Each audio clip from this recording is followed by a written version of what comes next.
बस इंश्योरेंस आज।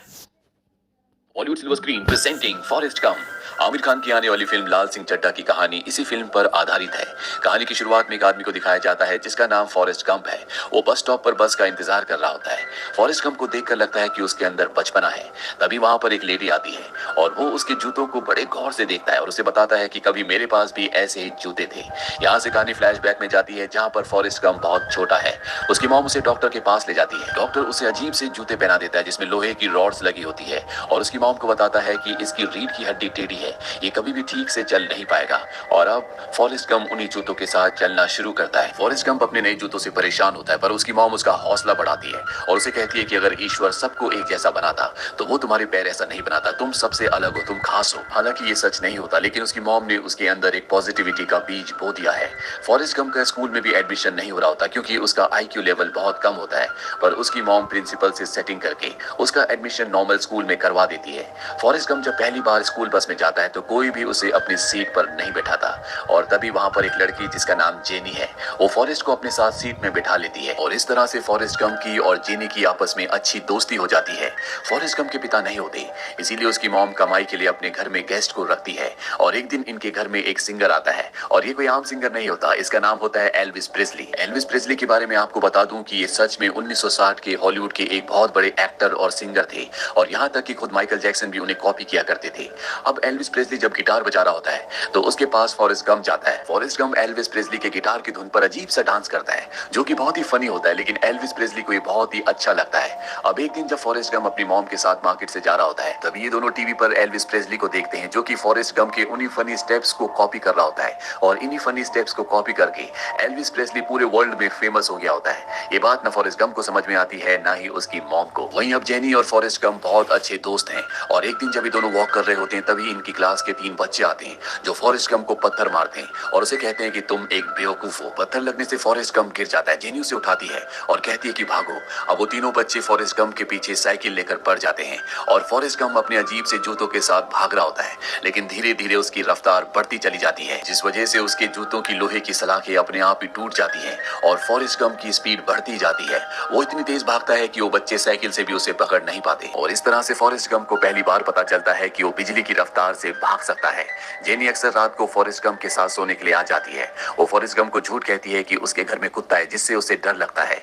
वहीं फॉरेस्ट गंप और जेनी अब दोनों बड़े हो चुके हैं और आज भी वो बच्चे जो बचपन में उसे परेशान किया करते थे वो आज भी उसे परेशान करते हैं। उन्हें देखकर फॉरेस्ट गंप भागना शुरू कर देता है। हालांकि वो उसे चेज करने की पकड़ने की कोशिश करते हैं लेकिन फॉरेस्ट गंप की स्पीड के आगे कोई टिक नहीं सकता। वो बिजली की रफ्तार से उनसे बचने के लिए भागता है और भागते भागते वो एक फुटबॉल ग्राउंड में आ जाता है। दरअसल ये अमेरिकन फुटबॉल है जो रग्बी की तरह लगती है और यहाँ पर जो प्लेयर है फुटबॉल लेकर गोल की तरफ भाग रहा होता है लेकिन फॉरेस्ट गंप इतनी तेज भागता है कि वो उसे भी पीछे छोड़ देता है।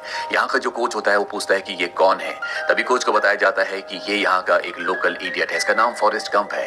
कोच को उसकी रफ्तार अच्छी लगती है इसीलिए फॉरेस्ट गंप को फुटबॉल टीम में शामिल कर लिया जाता है लेकिन इसके लिए फॉरेस्ट गंप को कॉलेज में एडमिशन देना पड़ता है।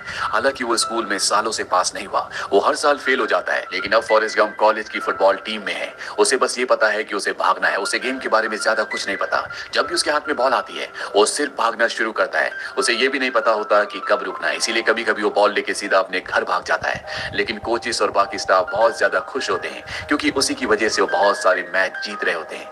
फॉरेस्ट गंप बहुत ज्यादा फेमस हो जाता है, पूरी अमेरिका में उसका नाम हो जाता है और उसे ऑल अमेरिकन फुटबॉल टीम में भी शामिल कर लिया जाता है जो कि एक बहुत बड़ी अचीवमेंट है। फॉरेस्ट गंप अगले 5 सालों तक कॉलेज के ग्राउंड में इसी तरह से फुटबॉल लेकर भागता रहता है। उसे सिर्फ इतना पता था कि उसे फुटबॉल लेकर भागना है। 5 सालों के बाद वो कॉलेज से ग्रेजुएट हो जाता है, उसे डिग्री मिल रही होती है। फॉरेस्ट गंप कहता है कि मैं तो सिर्फ भाग रहा था और भागने के बदले मुझे डिग्री मिल गई। बहुत अजीब है।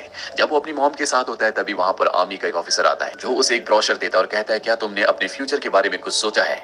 ये ब्रोशर आर्मी में भर्ती होने का होता है और अब फॉरेस्ट गंप आर्मी में भर्ती हो जाता है। वो एक सोल्जर है। अब वो आर्मी की ट्रेनिंग के लिए बस में जाता है जहां पर और भी ट्रेनिंग के लिए जा रहे होते हैं। वो बस ड्राइवर से कहता है कि मेरा नाम फॉरेस्ट गंप है। ड्राइवर कहता है किसी को कोई फर्क नहीं पड़ता कि तुम कौन हो, गंदी नाली के कीड़े पीछे जाकर बस में बैठ जाओ। फॉरेस्ट गंप बहुत मासूम होता है, उसका दिमाग दिमाग बच्चों की तरह होता है। वो पीछे बस में बैठने के लिए चला जाता है, लेकिन कोई भी उसे अपने साथ नहीं बिठा रहा होता। और तभी एक गोल सा मोटा सा आदमी कहता है कि तुम यहाँ पर बैठ सकते हो। इसका नाम बाबा है। बाबा फॉरेस्ट गंप को बताता है कि आज तक मेरे परिवार ने सिर्फ एक ही काम किया है, वो काम है झींगों का। मैं भी झींगों का काम करना चाहता था। मैं एक बोट खरीदना चाहता था, लेकिन मैं आर्मी में भर्ती हो गया।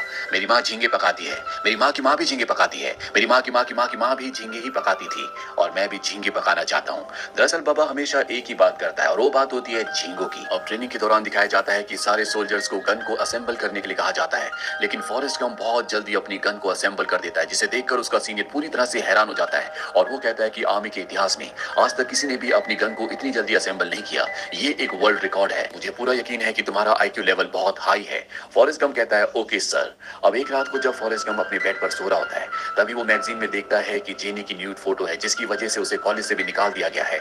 फॉरेस्ट गंप छुट्टी लेकर जेनी के पास जाता है। वो एक नाइट क्लब में काम करती है, जहां पर उसे कुछ लोग छेड़ रहे होते हैं। फॉरेस्ट गंप उनसे लड़ता है। जेनी उसे कहती है कि तुम हमेशा मुझे बचा नहीं सकते। दरअसल जेनी अपनी जिंदगी में फ्रस्ट्रेटेड है, वो अपनी राह से भटक चुकी है। फॉरेस्ट गंप कहता है कि मैं तुमसे प्यार करता हूँ। जेनी कहती है कि तुम्हें प्यार का मतलब नहीं पता। वो फॉरेस्ट गंप से कहती है कि याद है बचपन में हमने एक प्रेयर की थी कि हम चिड़िया बन जाएं और दूर कहीं उड़ जाएं। ये कहते कहते वो फ्लाईओवर की दीवार पर चढ़ जाती है और नीचे देखना शुरू कर देती है। दरअसल उसके मन में सुसाइड करने के ख्याल आ रहे होते हैं, और फॉरेस्ट गंप उसे कहता है कि तुम्हारे कहने का मतलब क्या है। जेनी वहां से नीचे उतर जाती है, और तभी एक गाड़ी आती है। उनके साथ जेनी जा रही होती है, और जाने से पहले फॉरेस्ट गंप उसे कहता है कि वो लोग मुझे वियतनाम भेज रहे हैं, जहां पर वॉर चल रही है। जेनी फॉरेस्ट गंप से कहती है कि मुझसे वादा करो कि जब भी खतरा हो तो तुम वहां से भागोगे, तुम हीरो बनने की कोशिश नहीं करोगे। फॉरेस्ट गंप उससे वादा करता है, और इसके बाद फॉरेस्ट गंप को और उसके साथी सोल्जर्स को वियतनाम भेज दिया जाता है, जहां पर वॉर चल रही है।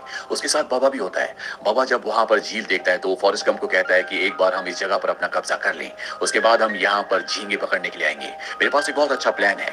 हम दोनों एक नाव खरीद लेंगे, 50-50 की पार्टनरशिप में। हम समंदर में जाकर बहुत सारे झींगे पकड़ेंगे। हमें घर लेने की भी जरूरत नहीं, हम नाव में सो जाएंगे, और खाने में भी हम सिर्फ झींगे ही खाएंगे।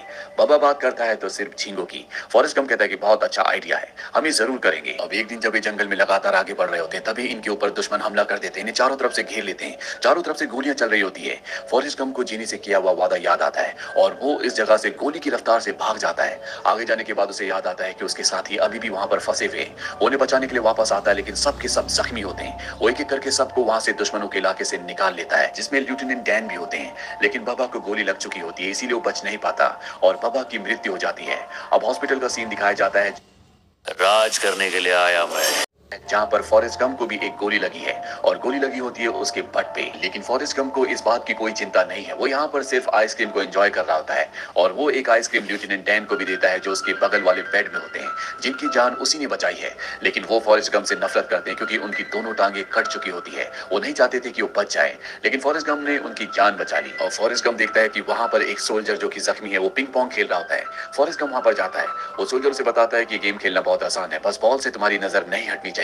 और इसके बाद फॉरेस्ट गंप पिंग पोंग खेलना शुरू करता है, जैसा कि उस जख्मी सोल्जर ने उसे बताया था कि बॉल से नजर नहीं हटनी चाहिए। फॉरेस्ट गंप वही करता है, और वो दिन रात पिंग पोंग खेलते खेलते इतना एक्सपर्ट हो जाता है कि जब वो प्रैक्टिस करता है तो सारे सोल्जर्स उसे आकर देखते हैं। और फॉरेस्ट गंप को वॉर के लिए मेडल दिया जाता है, और मेडल लेने के लिए जब वो सिटी जाता है तो वहां पर उसकी मुलाकात जेनी से भी होती है, जो अब ड्रग्स एडिक्टेड हो चुकी है। वो एक हिप्पी बन चुकी है, और उन लोगों के साथ रहती है जो गवर्नमेंट के खिलाफ है, जो चाहते हैं कि वॉर खत्म हो जाए। यहाँ पर उसका एक साथी भी होता है जो उसके साथ लिविंग में रहता है। जेनी और उसके बीच में आर्गुमेंट्स हो जाते हैं, और वो जेनी को थप्पड़ मार देता है। फॉरेस्ट गंप ये देखकर आग बबूला हो जाता है, और उस आदमी को बहुत बुरी तरह से मारता है।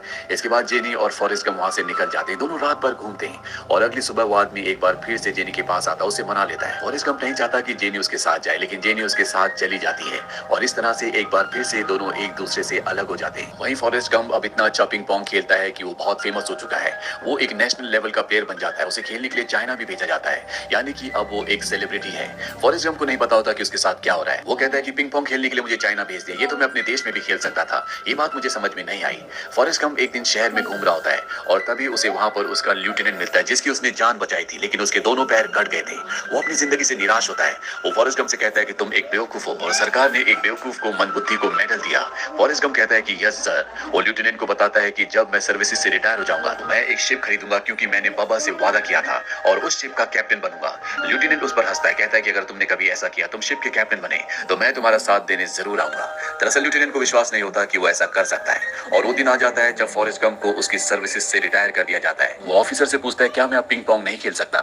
ऑफिसर कहता है कि सेना में तो नहीं। और इसके बाद फॉरेस्ट गंप सीधा बबा के घर जाता है और उसकी मॉम को बताता है कि मैंने बबा से वादा किया था कि मैं उसके साथ मिलकर पार्टनरशिप में एक बहुत बड़ी नाव खरीदूंगा और हम दोनों मिलकर झींगे पकड़ेंगे, इसीलिए मैं यहाँ पर आया हूँ। बबा की मॉम कहती है क्या तुम पागल हो। फॉरेस्ट गंप को सेना से $25,000 मिले होते हैं जिन पैसों से वो एक बहुत बड़ी नाव खरीद लेता है, लेकिन कई दिनों तक मेहनत करने के बाद भी उसे एक भी झींगा नहीं मिलता। एक दिन उसे 2-3 झींगे मिलते हैं। तभी एक आदमी उसे कहता है कि तुमने अपनी नाव का कुछ भी नाम नहीं रखा, इसीलिए मनुष्य छाई हुई है। और अब फॉरेस्ट गंप अपनी नाव का नाम रखता है जेनी, क्योंकि वो जेनी से इस दुनिया में सबसे ज्यादा प्यार करता है। एक दिन वो देखता है कि समंदर के किनारे लेफ्टिनेंट डैन बैठे हुए हैं जिन्होंने उससे वादा किया था कि अगर तुम कैप्टन बन गए तो मैं तुम्हारा साथ देने के लिए आऊंगा। फॉरेस्ट गंप अपनी चलती हुई नाव को छोड़कर उनके पास पहुंच जाता है। लेफ्टिनेंट डैन कहते हैं कि मैं अपना वादा पूरा करने के लिए आ गया, लेकिन तुम ये मत सोचना कि मैं तुम्हें सर कहूंगा।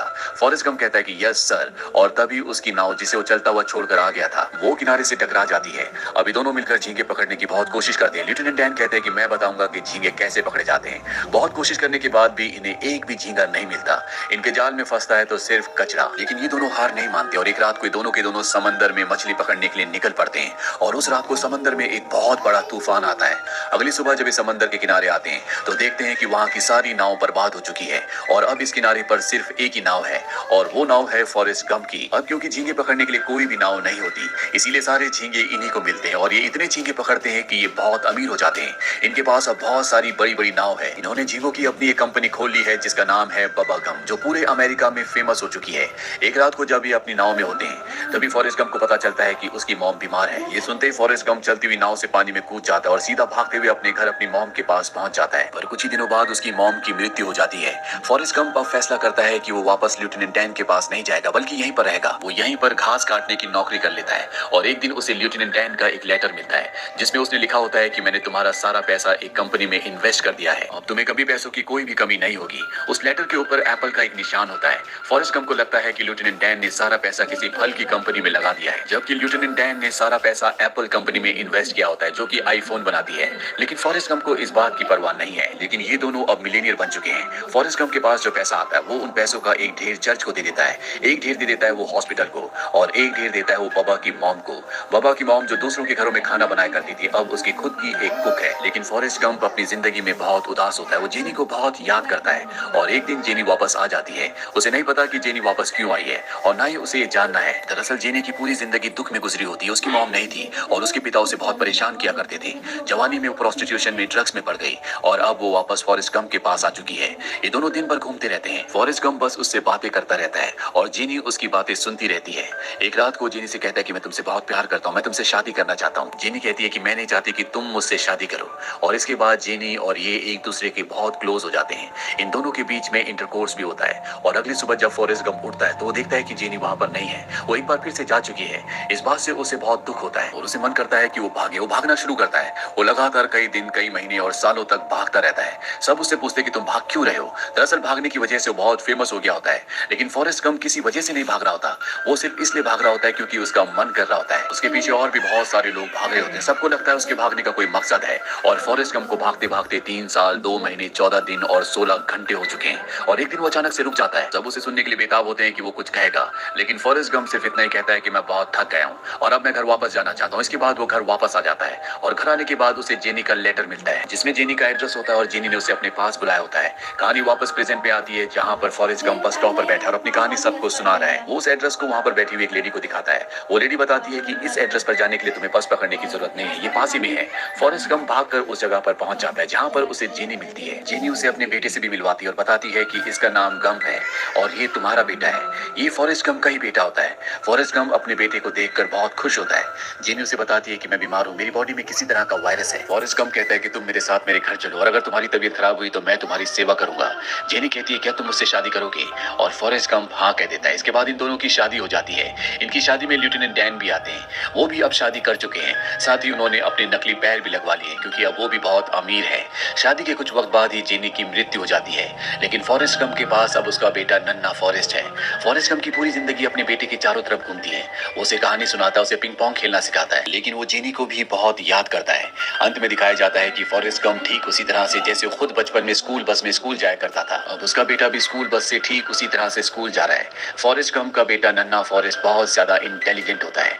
फॉरेस्ट गम हालांकि दुनिया की नजर में एक बेवकूफ था, लेकिन बचपन में उसके डांस स्टेप्स कॉपी करके एल्विस प्रेस्ली फेमस हो गए। इसके बाद वो स्कूल में बहुत बड़ा फुटबॉल प्लेयर बना। इसके बाद उसने फौज में सबसे तेज गन को असेंबल करने का रिकॉर्ड बनाया। उसे सेना से बहादुरी का मेडल मिला। साथ ही वो पिंग पोंग का बहुत बड़ा इंटरनेशनल प्लेयर बना। फौज से रिटायर होने के बाद वो झींगों के काम में बहुत कामयाब हुआ। उसने बहुत पैसे कमाए, एप्पल कंपनी में पैसे लगाए, और बाद में जब उसने रनिंग की तो वो भी पूरे दिल से की, क्योंकि उसका मन कर रहा था, और उसमें भी उसने अपना नाम पूरी दुनिया में किया। जिस वजह से फॉरेस्ट गम, जिसका आईक्यू लेवल इतना कम था कि उसे स्कूल में एडमिशन नहीं मिल रहा था, वो दुनिया में फेमस हो गया। ऐसा क्यों हुआ? क्योंकि फॉरेस्ट गंप ने जो भी काम किए पूरे दिल से, पूरे मन से, पूरा फोकस्ड होकर किए। और अगर कोई भी इंसान इस तरह से किसी भी काम को करता है तो वो कामयाब जरूर होता है।